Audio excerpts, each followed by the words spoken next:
এদিকে অভিষেক জ্ঞানেশ বিতণ্ডার পরেই মাথাচাড়া দিল পুরনো বিতর্ক।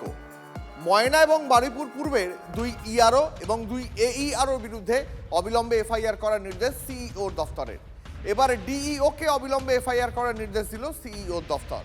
এসআইআর শুরুর আগেই ভোটার তালিকায় ব্যাপক গড়মিলের অভিযোগ উঠেছিল বারুইপুর পূর্বের ইআরও দেবোত্তম দত্ত চৌধুরী, এইআরও তথাগত মণ্ডল, ময়নার ইআরও বিপ্লব সরকার এবং এইআরও সুদীপ্ত দাসের বিরুদ্ধে। এই চারজনের বিরুদ্ধে এফআইআর দায়েরের নির্দেশ দিয়েছিল সিইও দফতর। ওই চারজন অফিসারকে সাসপেন্ড করলেও তাদের বিরুদ্ধে এফআইআর করেনি রাজ্য। এবার ময়না এবং বারুইপুরের সেই দুই ইআরও এবং দুই এইআরওর বিরুদ্ধে ডিইওকে অবিলম্বে এফআইআর করার নির্দেশ দিল সিইও দফতর। নির্বাচন কমিশনের এফআইআর করলে সবার আগে এফআইআর করা উচিত সেই সমস্ত অযোগ্য এবং অপদার্থ নির্বাচন আধিকারিকদের বিরুদ্ধে যাদের জন্য জীবিত ভোটারদের মৃত করে দেওয়া হয়েছে। এই দক্ষিণ 24 পরগনা জেলায় এখনো পর্যন্ত আমাদের কাছে যা তথ্য আছে 24 জনের বেশি মানুষকে মৃত দেখানো হয়েছে যারা জীবিত। আর কত নিচে নামবে এই অপদার্থ নির্বাচন কমিশন?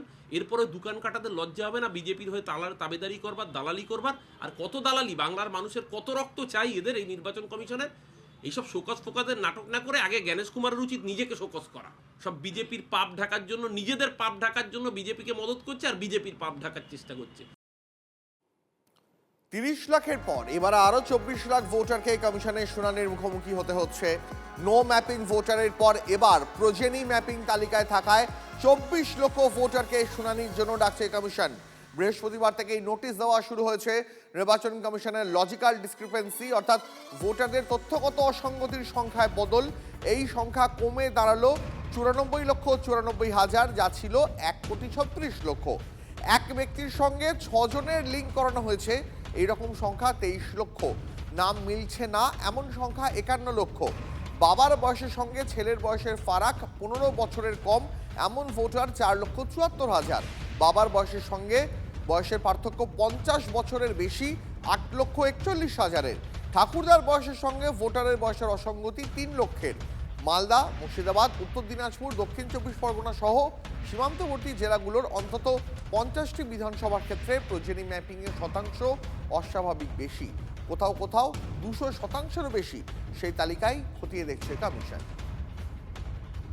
মানুষদের মধ্যে প্রচুর লোকের মাল্টিপল সন্তান থাকতো, সেটা অন্যায় কিছু নয়। আগেকার দিনে প্রচুর বাড়িতে 4-5টা ছেলে, 3জন 4জন মেয়ে, প্রচুর বাড়িতে এরকম 5 জন কেন 6 জন 7 জন 8 জন 9 জনও পাওয়া যাবে।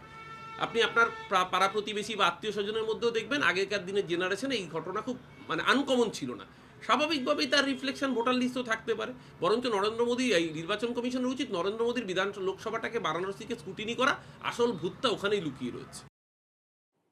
যাদের যাদের শুধুমাত্র কোনো কারণে হিয়ারিংয়ে ডাকতে হয়েছে, কোনো কারণে ম্যাপিং হচ্ছে না বা কোনো কারণে কোনো একটা কাগজপত্র একটা গরমিল পাওয়া গেছে, হাতে গোনা কয়েকজন হবে, তাহলে তাদের বাড়িতে বাড়িতে গিয়ে তাদের এই ভেরিফিকেশানটা করতে অসুবিধাটা কী ছিল? আমরা তো প্রত্যেকটা রাজনৈতিক দল ইলেকশন কমিশনকে সাধুবাদ জানিয়েছিলাম সেদিন। তাহলে যে প্রসেসটা তারা নিজেরাই চালু করেছিল, হঠাৎ করে সেটাকে এক্ষেত্রে করলো না। তারপরে এত সমালোচনার পরে যাও বা চালু হলো, তাও কোনো জায়গায় হচ্ছে, কোনো জায়গায় হচ্ছে না। সুতরাং এসআইআর প্রক্রিয়ার মধ্যে যে একটা মস্তিষ্কবিহীন তড়িঘড়ি হয়েছে পশ্চিমবাংলায়, এই নিয়ে তো কোনো সন্দেহের অবকাশ নেই। তো ইলেকশন কমিশনকেও বারবার স্বীকার করতে হয়েছে। এবার দেখাই আপনাদের, বয়স প্রায় 80, স্ট্রেচারে করে এসআইআর শুনানিতে আসতে হলো অসুস্থ বৃদ্ধকে। নদিয়ার চাপড়ার সিকরা কলোনির ঘটনা এটা। অসুস্থ, হাঁটা চলার ক্ষমতা নেই, 2002-এর তালিকায় নাম না থাকায় হিয়ারিংয়ে ডাক। পরিস্থিতি জানিয়ে বাড়িতে শুনানির আবেদন করেও কোনো লাভ হয়নি, সে কারণেই স্ট্রেচারে করে আসতে হয়েছে শুনানি কেন্দ্রে, এমনটাই অভিযোগ পরিবারের। অসুস্থ ব্যক্তি ট্রেসারে উনি তো হাঁটতে পারবে না, সেখানে ট্রেসারে করে আমাদের নিয়ে আসতে হয়েছে। ইয়েলো ম্যাডামকে তো অবশ্যই মনে হয় জানায়নি, জানালে তো অবশ্যই বলতো যে না আমাদের যেসব বয়স্ক ব্যক্তিরা আছে, অসুস্থ ব্যক্তি আছে, তাদেরকে বাড়ি বাড়ি হিয়ারিং আমরা নিজেরা করাবো, কিন্তু আশা করা যায় বিএলওদের জানায়নি। অসুস্থ, আর তারপরে ওনার মানে ঠিক মতো কাগজপত্র নেই। কিন্তু নির্বাচন কমিশনের নির্দেশ যে আপনার বাড়িতে বাড়িতে গিয়ে ইয়ে করতে হবে, সেক্ষেত্রে কেন হলো না? আমি বাড়িতে বাড়িতে গিয়েই করেছিলাম, কিন্তু ও কাগজটা আমাকে ঠিক করে দেখাতে পারেনি, সে কারণে গন্ডগোল আছে। ফের কমিশনের হিয়ারিংয়ে হয়রানির অভিযোগ। শয্যাশায়ী 2 জন বৃদ্ধাকে অ্যাম্বুলেন্সে করে আনা হলো শুনানিতে। এটা মুর্শিদাবাদের কান্দির ঘটনা। 85 ঊর্ধ্বে বয়স্কদের শুনানি কেন্দ্রে দেখা গেলে শাস্তির কোপে পড়বেন বিএলও। কমিশন এই নির্দেশও দিয়েছে, কিন্তু বয়স 85 না হলে অ্যাম্বুলেন্সে করে শয্যাশায়ী দুজনকে নিয়ে যাওয়া হলো শুনানি কেন্দ্রে। চূড়ান্ত হয়রানির অভিযোগ করছেন বয়স্ক ভোটাররা। হোটেল গন্ডগোল মারতে হাসিবা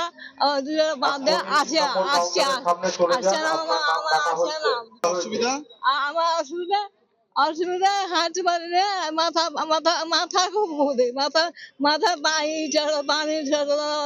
চোখ চোখ কি হয়েছিল? বিষয় নেব এতে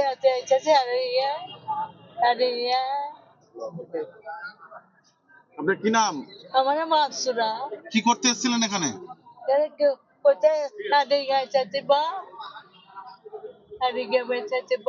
কারা নিয়ে এলো আপনাকে?